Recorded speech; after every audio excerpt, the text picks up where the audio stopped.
first of all, Eric, now, I had to get you in here because you're doing what, one of the things that I've always wanted to do. I always thought it would be really cool to either, and my listeners have heard me say this a number of times, travel across the country either by foot or on horseback.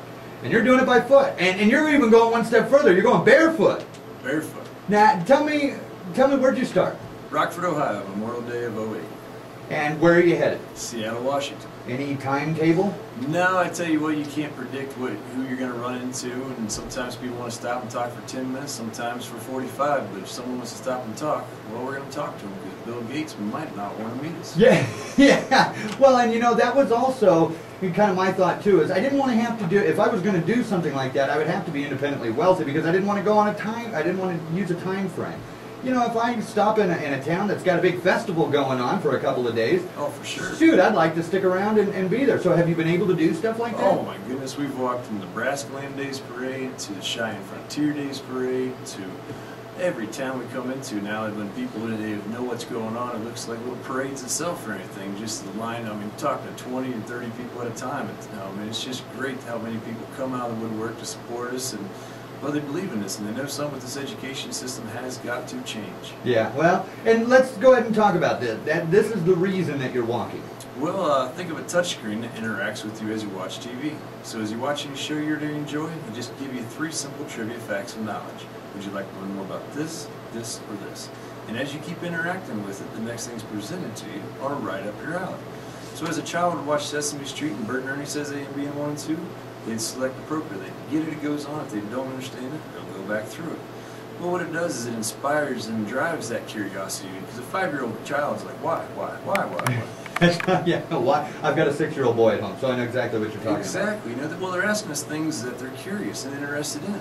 But we still at the point in our education system where we say, shh, sit there real quiet, calm and still. We're going to learn about this right here, right now. Well, that's completely different how we spend our first 5 years of our life, as well as every waking second outside of school. So basically, as a child would watch any cartoon they would enjoy, they'd be learning about something they're interested in. But it would be a tool for the teachers, once they do get to school, the teacher would be able to look at it and say, here's where you need help, there's where you need help. And break it down, because, well, 2 + 2 has been 2 + 2 forever. And right. If we continue to buy a textbook the same as we've done for 200+ years now, means we still must take a teacher's time to grade 2 + 2. I mean, we have the technology now to put it online and use that technology and help the teachers. Well, even if we pass a test at 70%, we still don't understand 30. Well, we take the test on Thursday, Friday, come back Monday, it's time for the next lesson already. So when the teacher, well, if there's 30 kids in the class and 28 of them understand what's going on, you still have to weed through all 30 kids to find the 2 that do need help. So, I mean, there's too much opportunity for kids to slip through the cracks and things like that and not quite understand it. Well, you keep piling up that 30% of what you don't understand, pretty soon you toss your hands in the air and say, science or math is not for me. I'm not good at it. Got a good point, especially, you know, and I like the way you use that analogy with the kids and the fact that, you know, you got 2 that maybe don't understand it. Well, what do? Do you hold back the rest of the class and spend time with those 2 to help them out?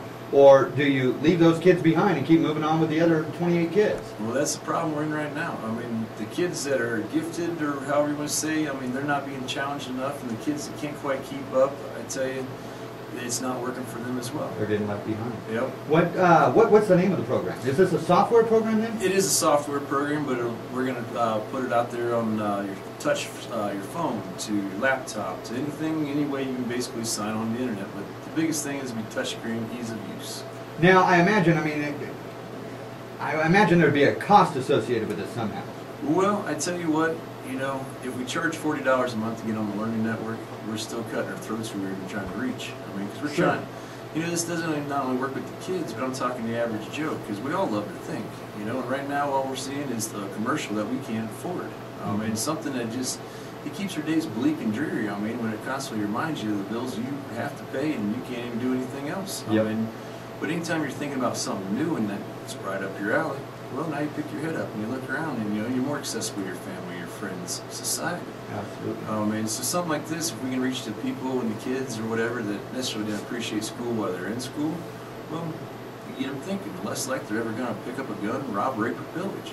Right. I mean, as technology continues to grow, the population's not slowing down either. Well, someday the semis will be GPS up and down the highway. Yeah. Well, what do we do with millions upon millions upon millions? industries. I mean, because there's far more guys drive truck than ever work for the auto industry, and we know what happened when that went down. Right. And so it's got to come to education, not vocation, because well, if you're 45, 55, you can't afford 3 years, or let alone 20 to 30 of college. I mean, you need something where you can show up to a new field, a new industry, and say, look, I do have some credentials here. I mean, I have my strengths, my interests, my weaknesses. I mean, and, well, fill me a job, and you know, not necessarily I just stand around and fill. Right. But so not like I say, everybody, the average Joe, the kids, but the biggest thing is the elderly. And I tell you what, it's a sad, sad world, state of place when you walk through any nursing home. I mean, there's what can you do? You know, we have machines to keep you breathing, but our minds are just rotten and going to mush. And like my grandpa, it's the caregiver turns on his TV. So something like this will at least know when and where we're each born at, and show us something all day that happened when you're 10, 20. Sure. You know, I mean, just to perk out long-term memory a little bit, you know, so I remember that. I remember where I was at when that happened. And it just brings a little peace and comfort because your mind's working and you're remembering the better parts and times of your life. So how did this come about? I mean, who developed this? Was this your baby? Yeah, I tell you what, I've seen too many kids that can't afford to get to college. I've seen my grandparents just in a terrible state of mind every day, and there's nothing even, I could sit there and visit with them, you know, but there wasn't really much to talk about, you know. I mean, they didn't have any new experiences to, well, they're just trying to basically forget that they're in there. So, I mean, something like this, I realized how technology needs to be, and well, harnessed and embraced, not, you know, looked and shied away from, you know, or charged to the fact that, I don't know, I mean, kids and stuff, we're hindered by numbers. You know, we don't have enough teachers to give an individualized education. We don't have the school to put them in if we did, and we don't have the money, surely, not to put, or to put it together if we wanted to. So this is really being billed as more of a, not even an educational replacement, but an educational tool, just an amendment. Yeah, you know, well, you figure your best auto mechanic can only fix half the truck if he only has half the tools. Right. You know, and a teacher is just the same. You know, their options are limited, and they can only do the best job they have with the tools available. You know, so this opens that door to allow a teacher to inspire kids and not necessarily stand up in front of them and try to entertain them, you know, and well, you can't get 3 adults to think about the same thing, let alone 30 kids. I mean, so like I say, it'll give the teachers a tool to see, because you not only will learn from 8 to 3, you learn all day, all summer, everything else, but instead of taking a 50-question quiz, it'd be take 3 now, take 2 later, you know, and you just gradually keep building and amassing your knowledge. I mean, something that grows with us from birth till death, and well, that's right there. I mean, if you get people thinking, I mean, now we start solving and finding cures and creating new jobs and things like that because people are inspired, you know.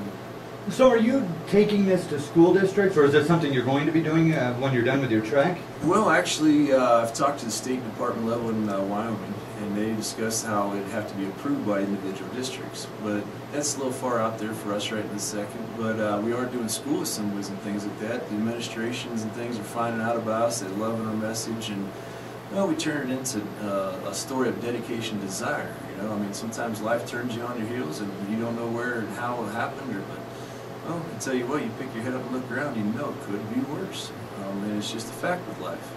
Well, I tell you what, we're going to play a little bit of music real quick, and when I come back, I want to go ahead and talk to you a little bit more about your actual trek across.